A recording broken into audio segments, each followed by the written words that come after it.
Hi అండి. మన ఇంట్లో మన పిల్లలు చేసే చిన్న చిన్న పనులు మనకు చాలా ఆనందాన్ని ఇస్తాయి.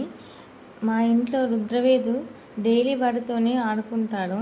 ఆ బొమ్మలు కనిపిస్తున్నాయి కదా, వాటిని 5 ఫింగర్స్కి పెట్టుకొని ఆడుకుంటాడు. చూద్దాం ఏం చేస్తాడో.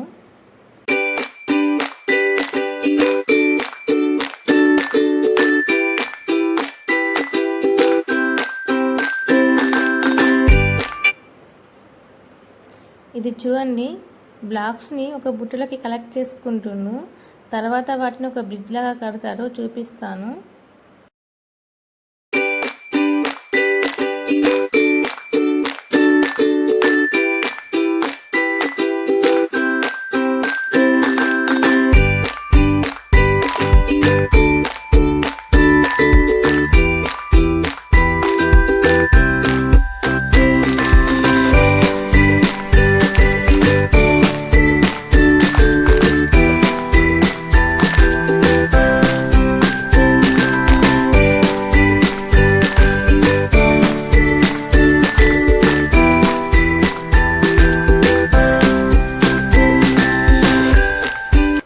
ఈ వీడియో మీకు నచ్చినట్లయితే మా ఛానల్ని సబ్స్క్రైబ్ చేసుకోండి, లైక్ చేయండి, గంట సింబల్ని కొట్టడం మాత్రం మర్చిపోకండి.